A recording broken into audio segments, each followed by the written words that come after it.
hari ini di acara kita kajian Muslimah Online Kamus BPKK DPD PKS Kota Solo.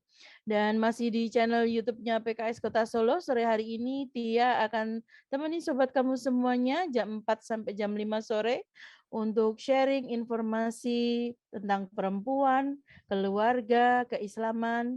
Nah, sore hari ini sobat kamus, Tia kedatangan tamu spesial yang kita akan bahas tema yang rada berat ini ya, tapi insya Allah kita penting untuk tahu tentang tema ini. Kalau kapan lalu kita sempat ketemu dengan beliau dengan tema warisan kalau nggak salah waktu itu ya dengan Bu Hastati. Nah sore hari ini kita ada tema baru lagi bersama Bu Hastati Pamilwati, sarjana hukum, salah satu pengacara perempuan di Kota Solo. Langsung saja Tia akan sapa Bu Hastati. Assalamualaikum Bu Hastati. Waalaikumsalam warahmatullahi Ya. wabarakatuh. Gimana kabarnya Bu Hastati sore hari ini? Alhamdulillah baik. Iya. Sore hari ini kita punya tema karena Bu Hastati dengan latar belakang sebagai ini ya apa namanya tentang hukum kemudian pengacara gitu ya.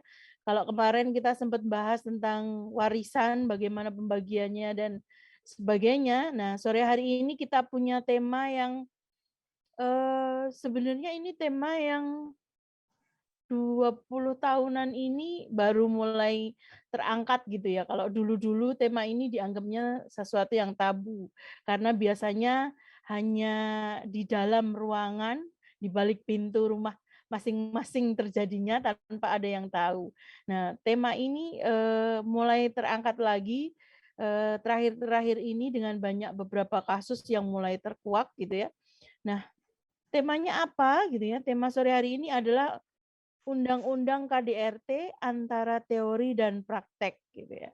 Nah, nanti mungkin Bu Hastati boleh sharing ke sobat kamu semuanya tentang apa sih KDRT itu, terutama sekali mungkin nanti perlu dijelaskan lebih detail gitu ya tentang KDRT. Kemudian Undang-Undang KDRT ini sendiri seperti yang kita tahu ada di Undang-Undang KDRT itu nomor 23 tahun 2004. Nah, ini seperti apa sebenarnya penerapannya kalau di Indonesia gitu ya. Monggo Bu Hastati dipersilahkan. Terima kasih Mbak Tia. Bismillahirrahmanirrahim. Assalamualaikum warahmatullahi wabarakatuh. Waalaikumsalam warahmatullahi wabarakatuh. Pemirsa, pendengar atau pengikut setia dari channel PKS Solo, terima kasih atas tergabungnya dalam kajian Muslimah sore hari ini. Untuk kali ini mari kita bersama-sama belajar barengan ya, mengupas tentang undang-undang kekerasan dalam rumah tangga atau penghapusan kekerasan dalam rumah tangga. Yang mana sebenarnya undang-undang ini sudah agak lama ya, kira-kira sudah 18 tahun ya, karena tahun 2004 ya, seperti itu. Tapi untuk efektivitas dan juga artinya pelaksanaan dan keberhasilan ya dari undang-undang ini, mari kita bisa kita pelajari bareng-bareng ya. Sejauh mana antara keberadaan ini dengan kenyataan yang ada atau kesulitan dalam menerapkannya ya, seperti itu. Kita di hidup Indonesia kita bisa bersyukur dengan terbitnya undang-undang ini karena dengan dilatar belakangi oleh rasa inginnya rakyat itu mendapatkan haknya ya, seperti itu, rasa aman, bebas dari segala bentuk kekerasan seperti itu, dan juga dengan berbagai pertimbangan yang lain bahwa keluarga itu adalah suatu bentuk komunitas terkecil untuk bisa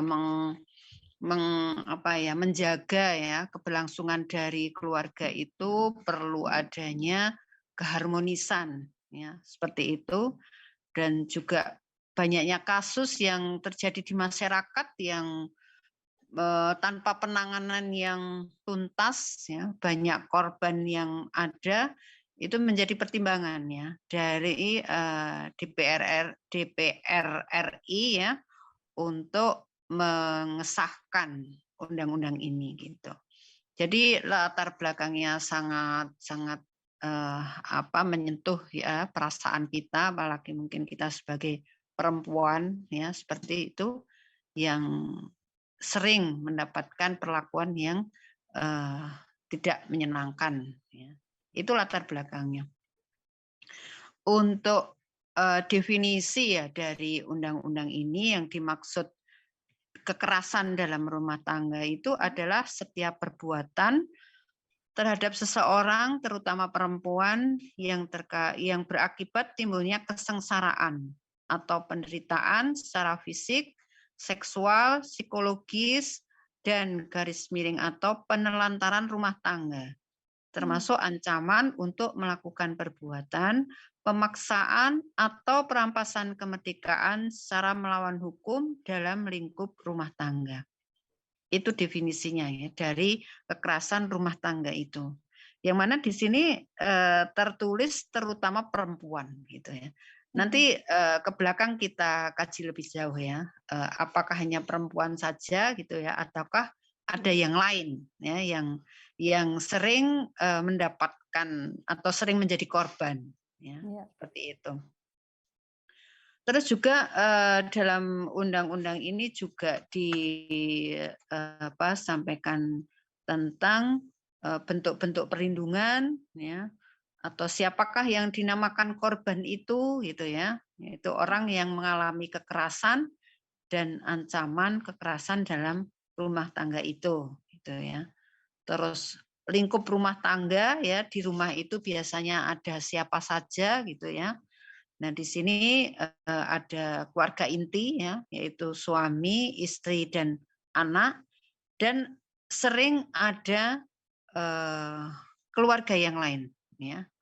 Jadi kadang ada yang ikut bersama ya, mungkin itu hubungan darah ya, mungkin kakeknya gitu ya, atau bulenya, budenya gitu ya, atau juga karena perkawinan ya, atau persusuan, pengasuhan dan yang lainnya ya. Jadi kita itu kan extended family ya. Jadi keluarga itu sering keluarga besar satu rumah gitu ya. Nah, itu yang sering bisa menimbulkan gesekan-gesekan ya dalam kehidupan sehari-hari gitu. Dan juga yang dimaksud lingkup rumah tangga itu juga pembantu rumah tangga gitu ya, yang menetap dalam rumah tangga tersebut gitu. Nah, bentuk-bentuknya ya, bentuk-bentuk kekerasan di sini juga disampaikan ya dalam pasal 4 bahwa kekerasan yang dimaksud adalah kekerasan fisik gitu ya, kekerasan seksual dan psikologis ya. Kekerasan fisik itu jelas yang menimbulkan luka-luka gitu ya, ada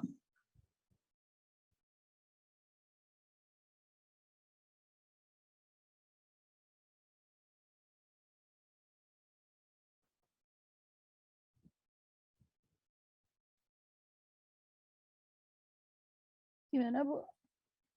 ketakutan gitu ya. Jadi karena sering mendapatkan intimidasi atau ancaman atau perlakuan yang tidak menyenangkan sehingga dia takut untuk bertemu misalnya ya dalam rumah itu. Terus juga ada yang mengakibatkan tidak percaya diri ya, karena senantiasa mendapatkan peristiwa-peristiwa yang tidak menyenangkan gitu ya terhadap dirinya itu. Terus juga bisa hilang kemampuan untuk bertindak ya.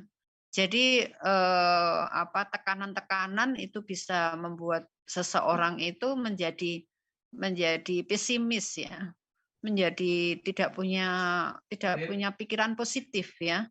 Jadi seperti menyerah gitu ya, menyerah sehingga dia jadi pasrah dengan keadaan gitu ya. Jadi tidak ada pikiran untuk membela diri gitu ya. Jadi hilangnya kemampuan untuk bertindak. Rasa tidak berdaya ya, itu juga mirip ya tadi. Dan atau penderitaan psikis berat pada seseorang ya, mungkin sampai depresi gitu ya. Jadi stres ya. Depresi itu kalau setiap hari dia menemui suatu keadaan yang tidak menyenangkan tanpa ada pertolongan atau dia tidak menemukan tempat untuk meminta pertolongan ya, bisa jadi seperti itu ya, dipikir sendiri dan sebagainya. Kekerasan seksual itu juga termasuk ya, pemaksaan hubungan seksual yang dilakukan terhadap orang yang menetap dalam lingkup rumah tangga tersebut gitu ya. Jadi bisa jadi misalnya ipar kayak gitu ya, pembantu rumah tangga, itu sering ada kasus-kasus seperti itu ya. Terus pemaksaan hubungan seksual terhadap salah seorang dalam lingkup rumah tangganya dengan orang lain untuk tujuan komersial ya. Ini kadang dilakukan ya oleh seorang ibu terhadap anaknya gitu ya. Atau bahkan ada seorang suami terhadap istrinya ya. Itu yang sangat-sangat ini ya. Nah, itu bisa terjadi seperti itu. Itu untuk bentuk-bentuk kekerasannya ya. Terus di undang-undang ini juga itu ada hak-hak korban ya. Bagi korban dia berhak untuk mendapatkan perlindungan ya dari pihak keluarga, kepolisian gitu ya, kejaksaan, pengadilan, advokat ya, lembaga sosial atau pihak lainnya ya, baik sementara maupun dengan penetapan perintah perlindungan dari pengadilan ya. Nah, ini nanti caranya seperti apa ya, itu dibahas di belakang ya. Terus juga berhak mendapatkan pelayanan kesehatan ya. Kalau dia mengalami cacat fisik ya atau sakit gitu ya, kondisi fisik yang mendapatkan perlakuan secara fisik yang tidak baik gitu ya, itu maka dia berhak mendapatkan pelayanan kesehatan. Juga penanganan secara khusus terhadap berkaitan dengan kerahasiaan korban ya. Jadi ini kasus rumah tangga ya, itu kan memang kasus yang internal ya. Dia melibatkan hanya orang serumah ibaratnya gitu ya. Tidak keluar dari rumah itu, sehingga kerahasiaan korban itu harus dijaga ya. Di pengadilan pun kalau pemeriksaan perkara seperti ini maka itu dinyatakan pemeriksaan tertutup ya. Ditawarin mau terbuka atau tertutup ya. Kita boleh untuk menjawab tertutup ya. Jadi itu hak bagi korban untuk tidak diketahui secara umum ya kasusnya itu. Juga ada pendampingan oleh pekerja sosial ya dan bantuan hukum ya pada setiap tingkat proses pemeriksaan sesuai dengan ketentuan peraturan perundang-undangan ya. Jadi di sini bantuan hukum ini berkaitan juga dengan sanksi ataupun pidana maksimal ya. Jadi dalam KUHP itu di pasal 56 ya itu disampaikan bahwa apabila suatu perbuatan pidana yang ancamannya itu di atas 5 tahun ya, maka itu wajib untuk didampingi seorang penasihat hukum ya. Jadi kalau kasus-kasus yang ancamannya tinggi ya minimal 5 tahun ya, itu nanti juga dicarikan ya oleh kepolisian bantuan hukumnya itu gitu. Jadi itu memang hak pada korban atau seseorang ya yang mendapat perlakuan tidak baik. Juga hak korban itu mendapatkan pelayanan bimbingan rohani ya. Jadi disediakan ahli rohani gitu ya yang bisa ikut membimbing ya, ikut memberikan masukan dan mengarahkan sehingga si korban tadi tidak terlalu berat ya, ataupun menanggung sendiri. Ada tempat untuk mencurahkan seperti itu. Juga kewajiban-kewajiban dari pemerintah ya terhadap hak-hak korban itu ya, sehingga kalau di di kepolisian itu ada satuan pengaduan ya, ada tempat ya untuk seseorang itu melamporkan dengan privasinya itu dijaga gitu ya. Jadi tempatnya khusus, terus pelayanannya juga khusus ya. Mungkin kalau yang mengadu itu ibu-ibu gitu juga yang menerima ya, yang mendampingi juga polisi wanita ya. Seperti itu. Dengan segala fasilitas yang diberikan ya, mungkin dia juga dengan kelembutan, dengan bahasa mengayomi, bahasa memberikan harapan gitu ya, seperti itu. Dan juga penyediaan yang lain ya, ada perlindungan bagi saksi, keluarga, teman korban itu juga butuh ya. Jadi seseorang yang berkaitan dengan itu tidak merasa terancam ya.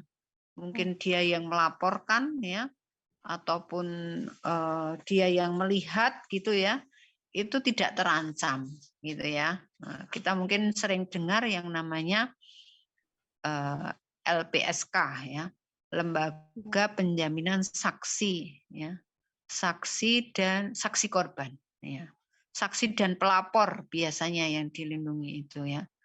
Biar orang itu tidak takut ya untuk melaporkan apa yang diketahui gitu.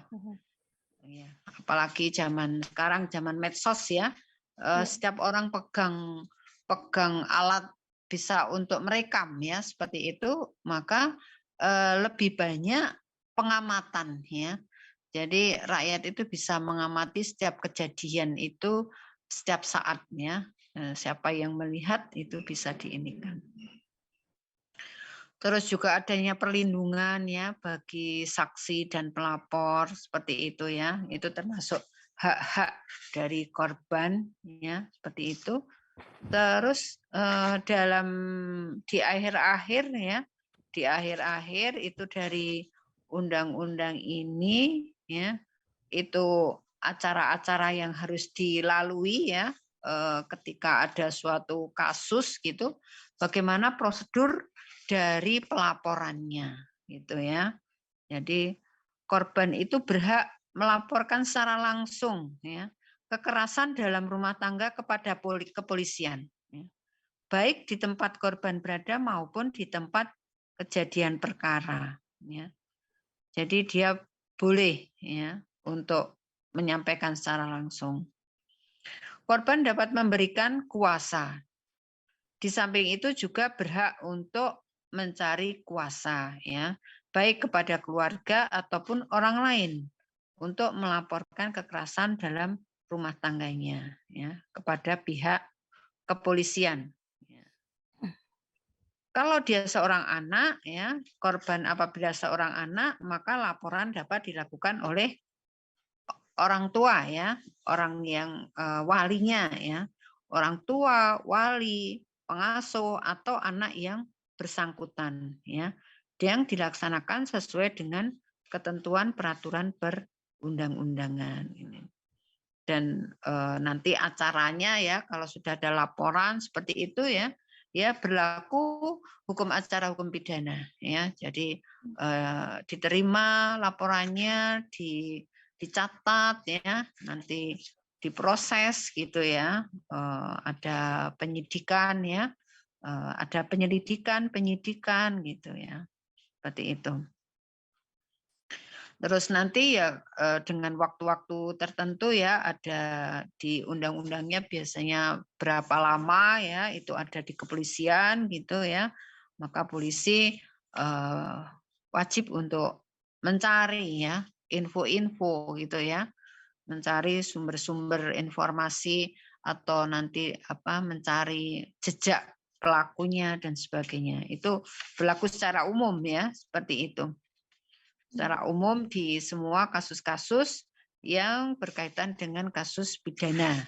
Ya, jadi kasus pidana itu adalah kasus-kasus yang dia itu melawan hukum negara. Ya.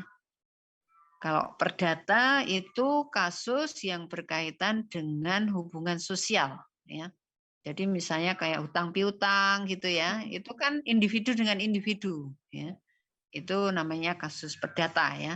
Tapi kalau individu dengan negara, maka itu disebut dengan hukum kasus pidana ya.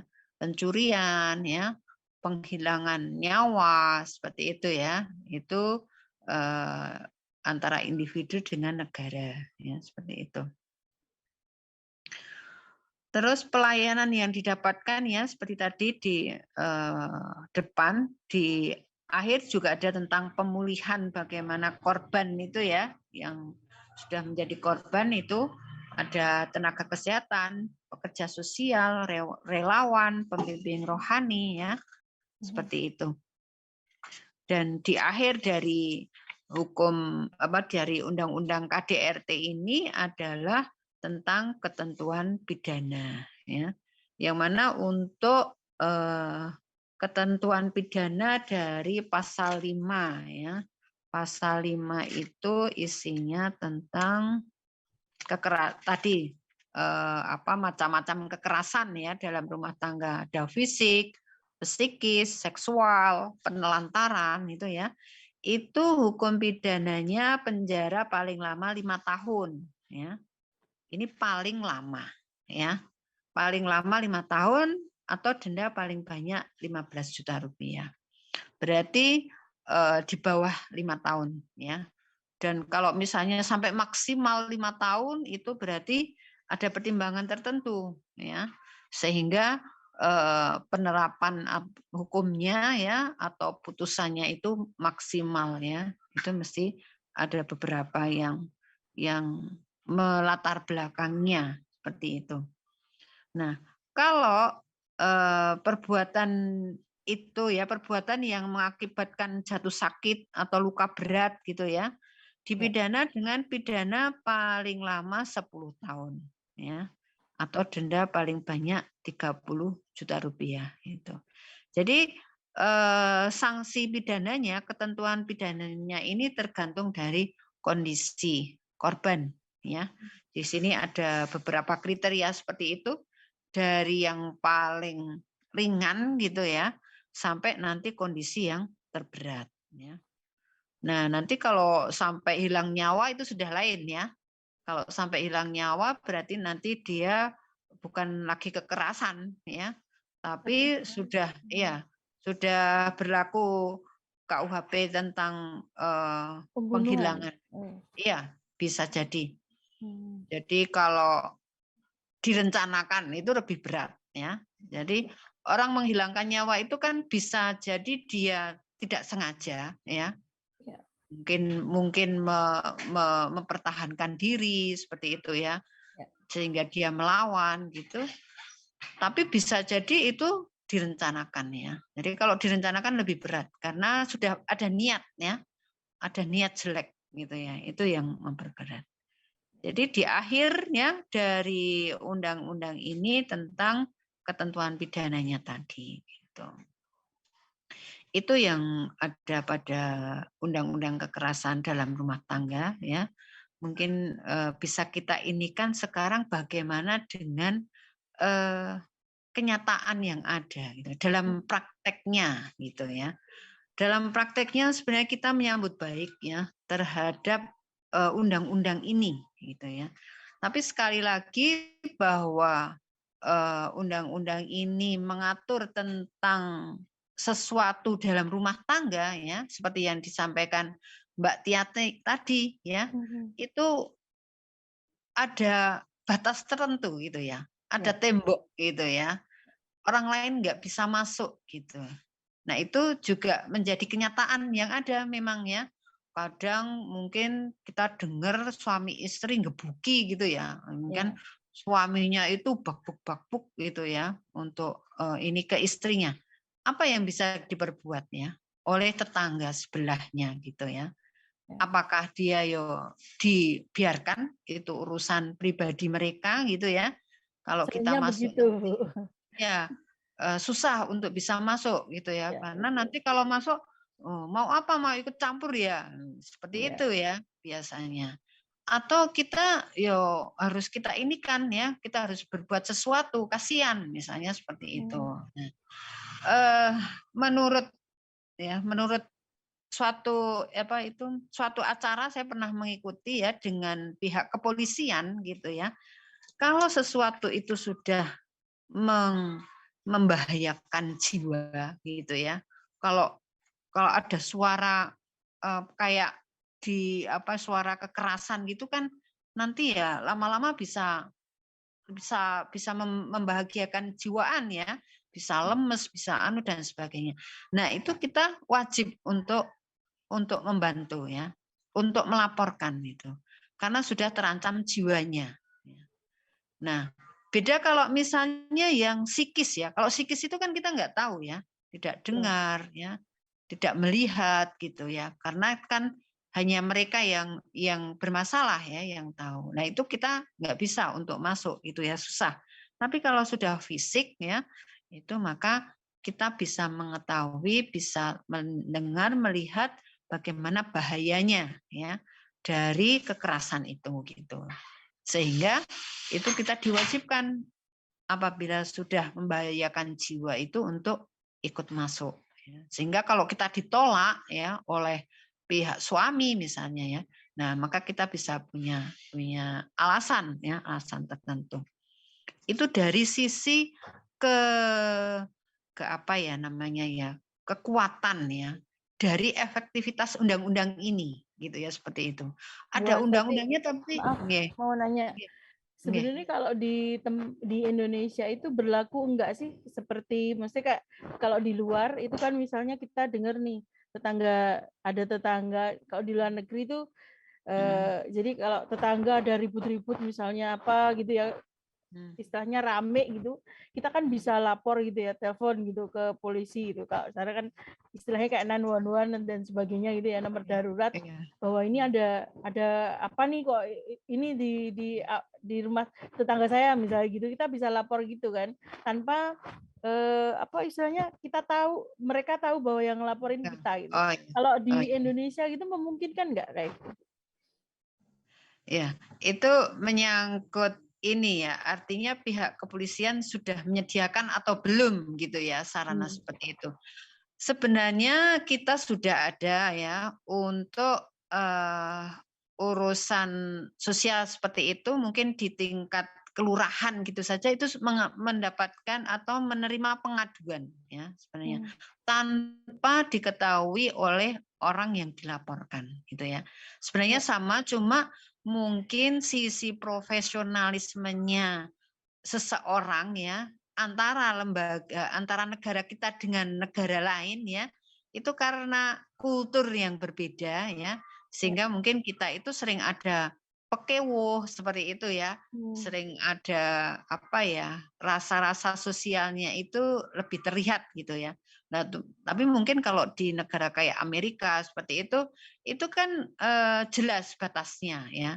Artinya rasa seperti itu memang berbeda gitu ya, berbeda dengan di negara kita, sehingga mereka memang lebih profesional gitu ya. Tapi bentuk laporan itu sudah ada, artinya kesempatan untuk melaporkan itu sudah ada. Cuma mungkin kecepatan penanganan itu juga berbeda gitu ya. Itu yang ada di Indonesia seperti itu. Mungkin itu nggih.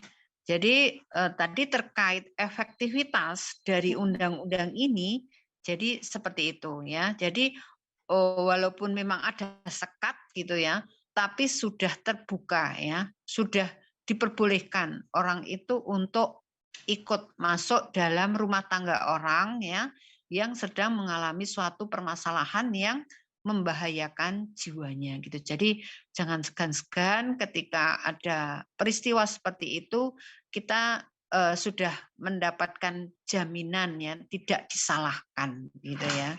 Seperti itu mungkin untuk partisipasi dari orang lain ya. Terus juga tentang definisi ya. tadi definisi di depan itu ya, itu di situ kan setiap perbuatan terhadap seseorang terutama perempuan seperti itu ya. Nah, pada sebenarnya kekerasan di sini ya, walaupun memang kebanyakan perempuan gitu ya, tapi secara umum orang itu melakukan kekerasan itu ketika dia itu berbeda posisi ya. Jadi antara yang kuat dengan yang lemah gitu ya. Karena sebab itu. Jadi nggak mesti itu perempuan. Bisa jadi dia anak ya. Kalau anak itu berarti antara orang tua dan anak gitu ya. Kalau perempuan itu biasanya berarti kan antara suami dengan istri. Suami mendapatkan kekerasan bisa jadi juga ya, namanya kasus itu kan bisa macam-macam walaupun itu prosentasenya itu kecil ya, seperti itu. Kebanyakan itu perempuan karena memang lebih lemah ya. Jadi kasus itu terjadi ketika posisi itu tidak seimbang gitu ya. Jadi ada yang lemah, ada yang kuat. Bisa jadi di situ dengan neneknya misalnya ya. Nah, nenek itu juga seseorang yang berada dalam posisi yang lemah seperti itu. Jadi di sini definisinya itu agak khusus gitu ya, karena hanya berdasarkan kenyataan gitu ya, berdasarkan korban yang ada gitu. Tapi untuk keluasan dari korban secara kenyataan itu bisa macam-macam gitu ya. Yang jelas dia tetap mesti dalam posisi yang lemah gitu ya. Kalau posisi kuat ya, misalnya kayak pembantu rumah tangga itu kan juga ya, dia itu karena posisi yang lemah juga, iya. Jadi itu yang sering terjadi di situ ya. Terjadinya sering karena itu, karena perbedaan posisi tadi. Jadi lebih luas ya dari hanya seorang perempuan ya, seperti itu.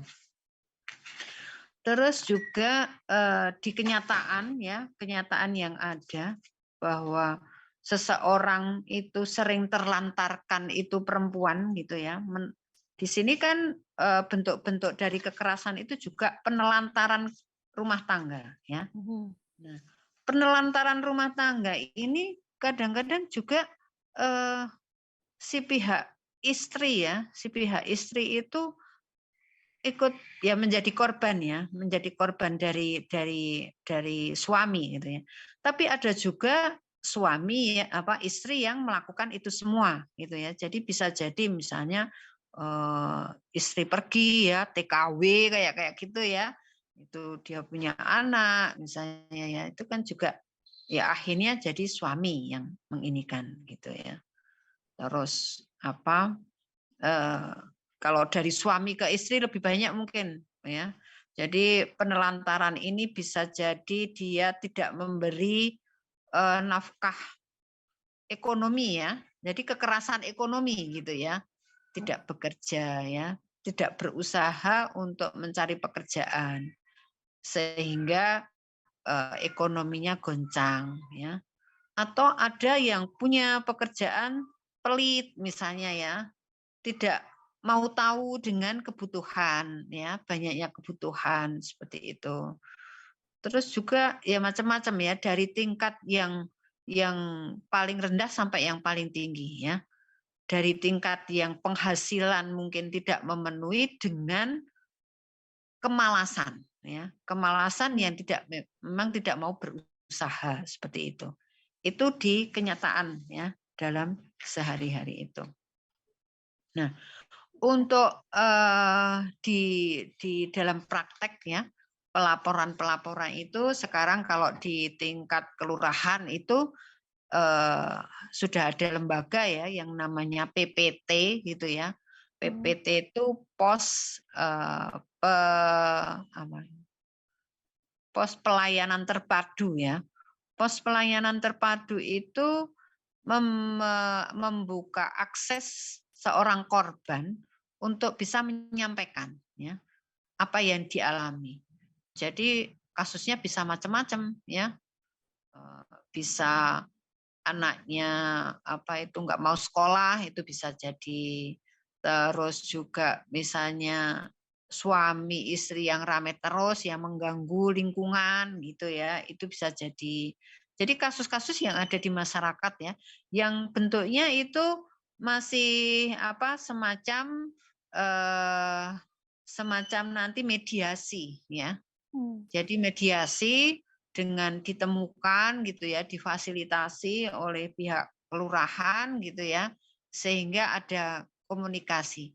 Jadi ada seorang suami istri yang tidak pernah ngomong gitu ya, misalnya ya, tidak pernah bicara, tidak pernah tersampaikan ya ininya. Itu bisa ngomong ketika ada yang memancing gitu ya, ada yang memfasilitasi gitu ya, seperti itu. Jadi fungsinya fungsi sosial ya, belum sampai ke fungsi-fungsi hukum pemidanaan segala itu belum ya. Tapi itu sangat membantu ya. Ini terkait dengan hak-hak korban ya dalam kehidupan kita sehari-hari, kenyataan yang ada seperti itu. Terus terkait juga efektivitas dari undang-undang ini ya terkait dengan pemidanaan. Jadi ada pernah suatu kasus ya ketika yang suami itu melakukan KDRT diproses ya dan akhirnya suami itu masuk penjara ya seperti itu. Melihat seperti itu si istri tidak tega gitu ya. Jadi ya akhirnya minta Cabut dilepaskan. laporannya. Ya, seperti itu. Jadi uniknya ya untuk undang-undang ini gitu ya, itu ada rasa ya. Mungkin ya namanya suami istri itu kan ketemu karena saling mencintai ya sebenarnya kan. Jadi mereka itu kan ada hubungan khusus gitu ya. Bukan orang lain ya. Jadi ketika terjadi seperti ini sering ada pemaafan gitu ya.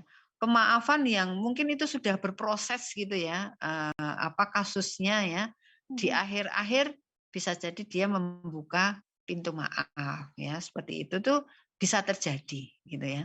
Lain misalnya kasus apa ya, misalnya penipuan atau apa orang lain ya, itu kan orang lain mungkin gitu ya, yang tidak ada hubungan perasaan seperti itu. Jadi tidak muncul hal-hal yang bersifat rasa seperti itu. Tapi kalau rumah tangga itu seperti itu ya. Jadi bisa menjadi pelajaran ya bahwa pada kita semua sebenarnya memang rumah tangga itu suatu perjalanan panjang gitu ya.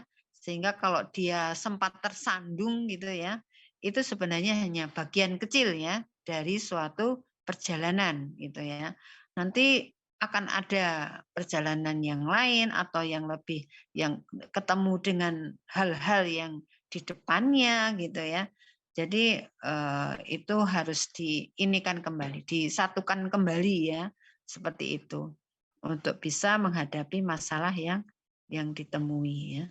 Jadi boleh nanya, boleh tanya gini ya. Tadi kan kasus ini karena delik aduan ya istilahnya begitu ya. Itu kan bisa dicabut oleh istilahnya ada pelaporan. Jadi kan kalau korban mencabut laporannya sebenarnya dari ini kan bisa kemudian terhenti ya istilahnya proses persidangannya dan sebagainya. Nah, cuman kan kadang-kadang gini ya, kasus kekerasan terutama sekali di rumah tangga itu kadang-kadang tipikal gitu. Istilahnya gini, ketika orang sudah main tangan taruhlah begitu ya. Itu biasanya itu akan jadi satu kayak apa ya? Penyakit. Iya, kebiasaan penyakit gitu ya. Karena nggak bisa mengolah emosinya, akhirnya mungkin waktu itu menyesal gitu, tapi terus kemudian nanti akan berulang lagi. Nah, sebenarnya seefektif apa sih undang-undang ini ketika kalau saya sempat baca tadi gitu ya bahwa sebenarnya kan kasus ini tidak perlu sampai dibawa ke pengadilan. Jadi penyelesaiannya itu bisa lewat jalur di luar pengadilan atau mediasi gitu kan. Terus kemudian laporan itu bisa dicabut dengan rentang waktu tertentu seperti itu. Nah ini sebenarnya kan kasus KDRT itu kan awalnya untuk melindungi hak asasi terutama sekali perempuan gitu ya di rumah tangga atau anak gitu ya di rumah tangga gitu. tapi dengan apa ya, kelenturan hukum dan sebagainya ini efektif enggak sih Bu, dengan maksudnya tadi loh, bahwa kekerasan itu adalah bisa jadi itu kebiasaan, terus kemudian kayak terutama sekali yang psikis ya, kalau yang fisik mungkin terlihat gitu ya, luka diobati gitu ya, tapi secara psikis itu kan akan menjadi satu luka yang panjang gitu prosesnya untuk mengobati trauma. Belum lagi Iya. ke anak-anak dan sebagainya gitu. Jadi pengaruh terhadap keluarganya itu akan besar gitu. Iya. Gimana Iya. tuh, Bu? Iya. Iya. Terima kasih. Jadi kalau seseorang menghadapi kasus seperti itu ya, berpasangan dengan orang yang mempunyai sifat ya, temperamen atau seperti apa ya, itu bisa membuat semacam strata gitu ya. Ketika dia di awal ya, di awal sekali misalnya ya, sekali mungkin berapa tahun pernikahan terlihat kok sering sering cengkiwingan gitu ya. Cengkiwingan itu bahasa Jawa Mhm. yang artinya itu ringan tangan gitu ya. Mmm, Apa-apa plak-plek gitu loh. Nah, ya. itu mungkin ya awalan bisa diingatkan misalnya ya, seperti itu beresiko ya terhadap, mungkin kondisi fisik ya, jadi bisa menyebabkan mungkin tuli dan sebagainya gitu ya kalau itu di kepala, di ini kan. Jadi awalan mungkin dia bisa diingatkan ya. Tapi kalau sudah sering terjadi misalnya ya, dan dikasih tahu itu juga tidak mempan ya untuk menghentikan gitu ya. Mungkin bisa dengan cara yang lebih tegas lagi gitu ya. Kasih ancaman misalnya ya, kalau sampai ini lagi gitu ya, kekerasan lagi mungkin akan mendatangkan orang tua atau seperti apa gitu ya. Jadi ada eh, semacam tahapan dalam mengatasi ya, dalam menghadapi pasangan yang seperti itu gitu. Nah, namun kalau itu sudah sering terjadi gitu ya, dan mungkin lama-lama malahan justru di depan anak-anak misalnya seperti itu ya terhadap Mhm. suami, jadi lebih parah lagi gitu. Nah, mungkin bisa ancamannya bisa lebih diinikan, ditingkatkan ya, seperti itu.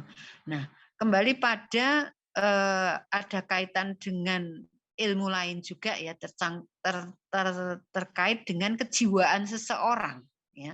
Kalau orang itu sudah seperti itu menjadi kebiasaan ya, dan dia juga dan tidak sadar ya, maka perlu mungkin konsultasi ya, menanyakan gitu apa ada persoalan gitu ya di kejiwaannya, sehingga nanti penanganannya juga lebih komprehensif ya. Mungkin dia rajin konsultasi misalnya ya dengan psikolog atau dengan psikiatri gitu ya. Kalau sudah dinalar ya, di logika itu sudah nggak masuk gitu ya. Nah, mungkin butuh seperti itu ya. Saya pernah juga ada yang ya hampir hampir pisah dia itu ya karena main kasar tadi ya. Jadi suka untuk ringan tangan tadi ya. Walaupun akhirnya dia menangguhkan ya, ada kesepakatan gitu ya. Ada kesepakatan dengan suami dan ya sampai sekarang nggak mendengar lagi ya, walaupun tadinya juga mau mau ini saja karena susah sekali gitu. Nah, seperti itu kan ada faktor lain ya. Kita mungkin bisa melihat faktor di balik itu. Kenapa dia melakukan seperti itu gitu ya. Mungkin kondisi pekerjaan ya yang banyak atau justru dia tidak punya pekerjaan seperti itu ya. Jadi faktor-faktor itu kan banyak gitu sehingga dia emosional dan sebagainya. Mungkin itu Mbak Ika Iya, ya. iya.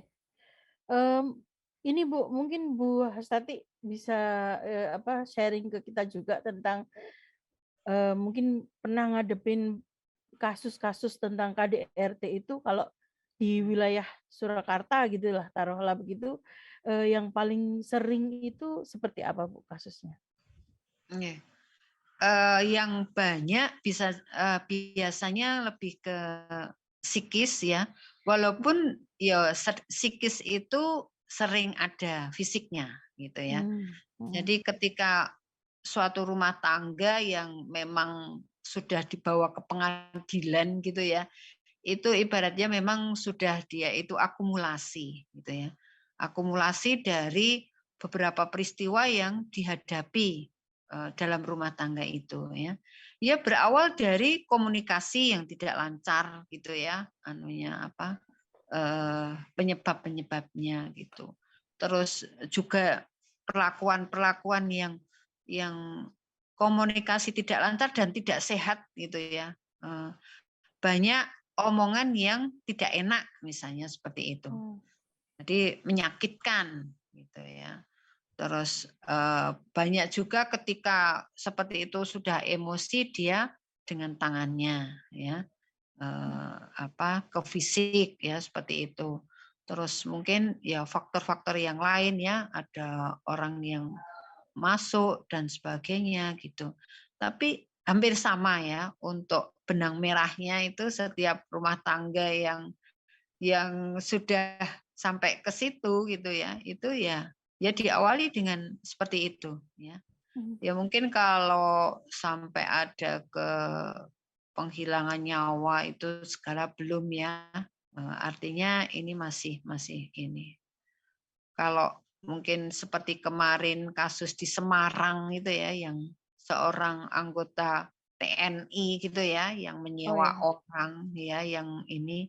Nah, Mhm. itu sudah menjadi hukum pidana ya seperti itu. Jadi sudah kriminal berat gitu. Kalau yang saya hadapi itu belum sampai ke situ ya. Paling ya fisik fisik apa itu mungkin ditarik di rambutnya yang di ini di anu itu ada ya seperti itu ya.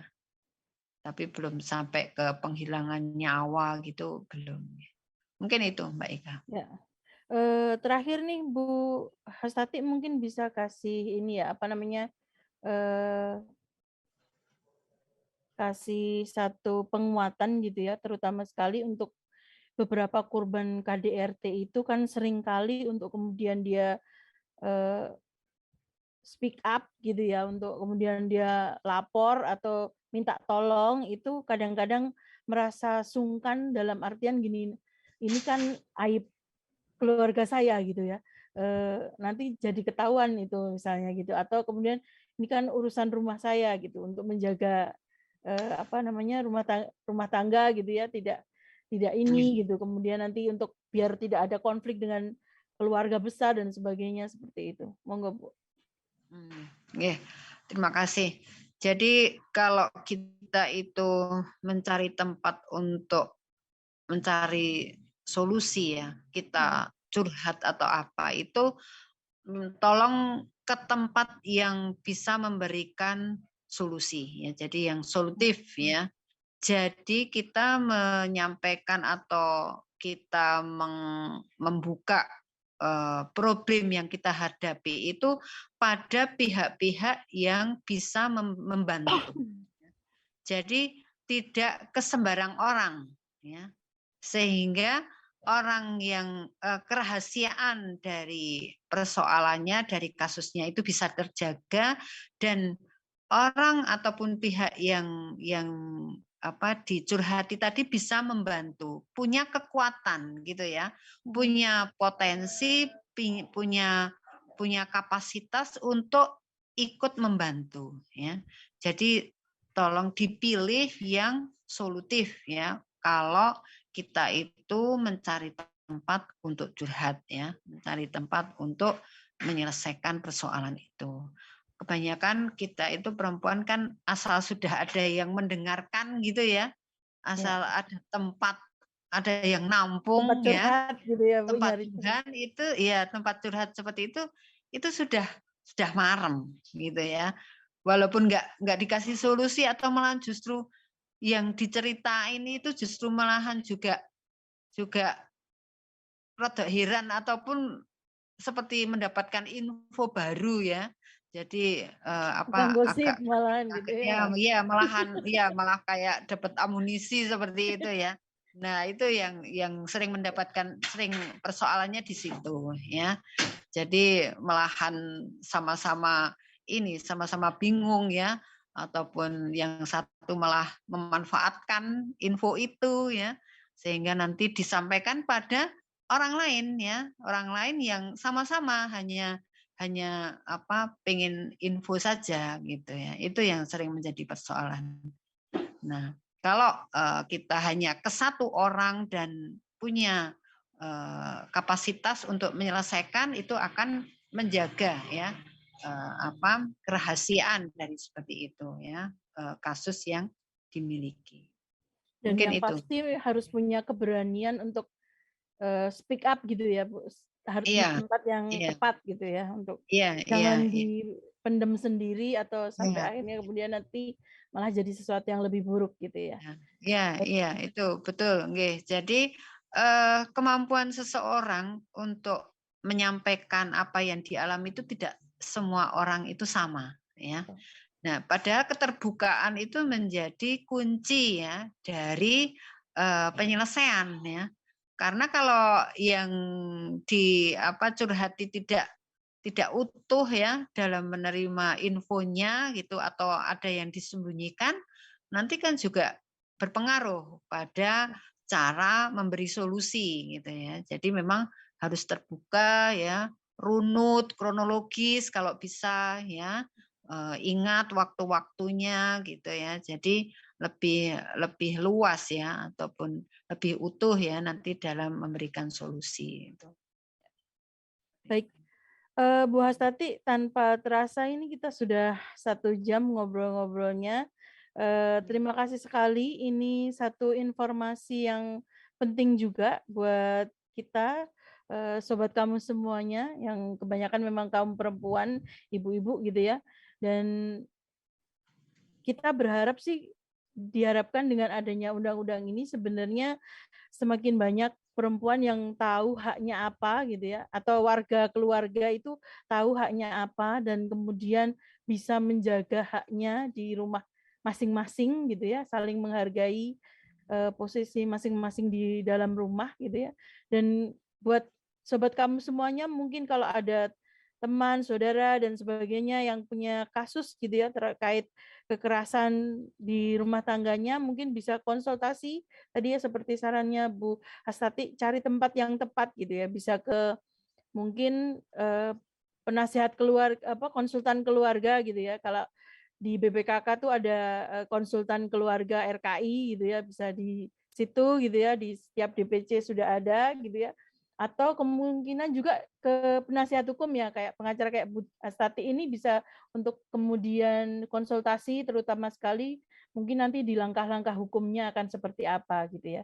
Jadi kayaknya ini saatnya perempuan untuk kemudian bisa melek hukum gitu ya, tahu haknya, kemudian meskipun tadi ya bahas tadi kekerasan dalam rumah tangga itu nggak selalu korbannya perempuan gitu ya. Ada juga yang korbannya laki-laki, suaminya maksudnya, atau mungkin anak-anak gitu ya. Baik sobat kamu semuanya, tanpa terasa 1 jam kita menemani sobat kamu semuanya di acara Kamus Online, Kajian Muslimah Online BPKK DPD PKS Kota Solo. Kita akan ketemu lagi nanti insya Allah pekan depan setiap Selasa jam 4 sampai jam 5 sore di channel YouTube-nya PKS Kota Solo. Tia pamit undur diri. Terima kasih Bu Hastati sore hari ini sudah hadir. Tetap semangat, selalu sehat. Wassalamualaikum warahmatullahi wabarakatuh. Waalaikumsalam warahmatullahi wabarakatuh. Matur nuwun Bu Hastati, ndereke. Matur nuwun, izin keluar. Monggo silahkan.